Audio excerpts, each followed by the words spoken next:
All right, you are listening to CKUA, and that is the opening number for the beautiful new album by Alberta's very own Wilfred Kozub. The album is The Last Vibrations of Summer, and we just heard Walking All Over the World from this artist who's very much homegrown and takes us kind of all around the world musically on this record, but has his feet very much planted in this part of the world. He has an album launch, celebration, and visual art show coming up this Saturday, October 7th at Trinity Hall in his hometown of Edmonton. And I'm so thrilled that Wilfred Kozub joins us in CKUA studios right now. Wilf, so great to see you. Great to see you too, Grant. And gosh, always a pleasure to come in here and chat with you in CKUA. Well, you've been part of the CKUA story for a long time. It's been like 4 decades just about since Wilfred and the Grown Men put out their first record. I guess you shouldn't remind me about how long it has been, actually, but you're right. It's truly a treasure, Wilf, to have this new album of yours. You just put out a great record with Wilfred and the Grown Men just last year. Here you are with this new solo release. Let's just start off by talking about the striking work that we just heard there, the opening track. Can you tell us a bit about that one? Well, Walking All Over the World is one of those songs that came about kind of surprisingly, and this album was intended to be an instrumental album, just like my last Wilfred Kozub album from some years ago. And so I had slowly been accumulating some instrumental songs that I liked. And even though I had an album out with Wilfred and the Grown Men just a year ago, I was really, really itching to put out another solo record that was going to be an instrumental.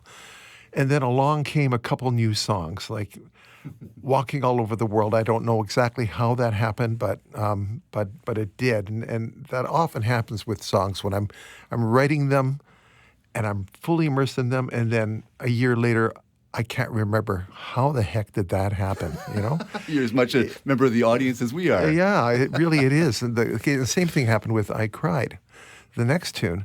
And so all of a sudden I had a couple new vocal songs that I was really hot about. I really loved them. And I kind of at some point decided to toss my instrumental-only album idea out the window and incorporate a few vocal tunes. So that's kind of how that happened. Yeah. When I wrote Walking All Over the World, I was sort of contemplating the end of my personal world, you know, like, and what happens when you die, you know, like, you get to wander all over the world, you get to be everywhere at once. And I was just sort of puzzling about that. And I also was thinking about war. And I happened, you know, of course, I was thinking about the war in Ukraine, and somehow that entered into it too. So although the lyrics don't exactly spell that stuff out directly, those were things that were on my mind. And I'm the kind of person that likes to just make connections. Yeah. And even if they may be obscure connections to somebody else, they mean something to me. And when you're hearing a new song from somebody, I'm hoping that you're going to be bringing your own interpretations into the song from your own personal life. So that's kind of how that came about. And at the same time, I had just gotten a new guitar, a new acoustic guitar, which was my first real good acoustic guitar that I've ever had. I've always had good electric guitars, but I never really had a good acoustic guitar. And I finally broke down. I thought, my God, Wilf, you're 75 years old, and you don't have a good acoustic guitar, so I bought one. And one of the first things I did, I was just playing around with it, and the song There's a Place by the Beatles popped into my head. You know? So I started playing that in a different way. But at the same time, I Cried when it came about. I used my acoustic guitar in that one as well. And so it was a little parcel of new vocal songs and, you know, a cover song, obviously, that resulted in kind of changing the whole complexion of the album. I really wanted it to be on a vinyl. Yeah. Because I haven't had a vinyl album out since my 1987 album, Thunder on the Tundra by Wilfred and the Grown Men.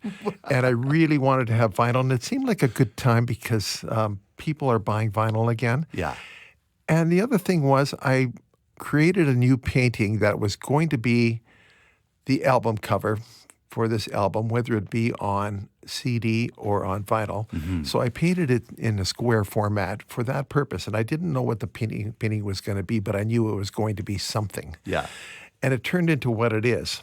And for a while, I thought the painting was not happening, and I was just about going to ditch it. Oh.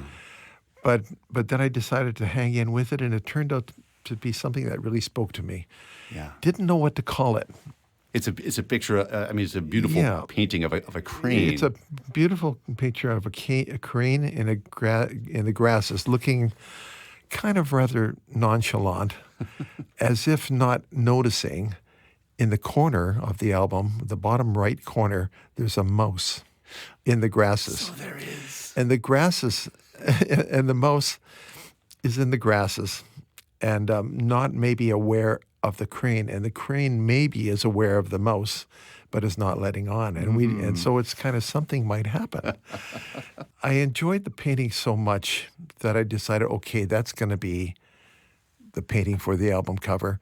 I didn't know what to call it, and I went through several titles, and I kind of at some point came upon the idea of The Last Vibrations of Summer. So I named the painting The Last Vibrations of Summer, and I thought, okay, that really fits with me because it kind of looks like that. It kind of vibrates. Yeah. And then I had a song that I was doing that was an instrumental, and I was puzzling with it to think of what the heck am I going to call this song? And I had some convoluted kind of cornball titles that just weren't happening for me. And then I thought of, oh, this sounds like The Last Vibrations of Summer. So I called the song on The Last Vibrations of Summer. Then I didn't know what to call the album. And so I ultimately stole the title of the song to be the title song for the album because I liked it enough that I felt that it could represent the album. So the album's called The Last Vibrations of Summer. And now I have my art show coming up. Yes. Wasn't sure what to call it. Sort of puzzling about it. And then it became, it became obvious, right? It's the last vibrations of summer. Right. And I never even paid attention to the meaning of the title so much in terms of the season. But I noticed that on CKUA and at some other stations, that was the song that they were playing, The Last Vibrations of Summer. And they were making reference to this song fits the seasons. And I thought, oh, yeah, this is a lucky break here, So that's the kind of stuff that's always going through my mind. And I'm always trying to make connections with things. And that's a good example. Like everything kind of connected on this album. It's all happening. Yeah. And you're going to be presenting this painting as well as other recent canvases this Saturday afternoon, October 7th at Edmonton's Trinity Gallery. It's a free show, I hasten to add. Free to everyone. Yeah, free to everyone. Come and enjoy the art and the music. And make sure you say hello to this remarkable artist, Wilfred Kozub. Wilfred, thank you so much for this. It is always such a joy. And thanks for all the great music over the years. And let's enjoy the title track to this album and art show. It's The Last Vibrations of Summer. Super, Grant. Thanks.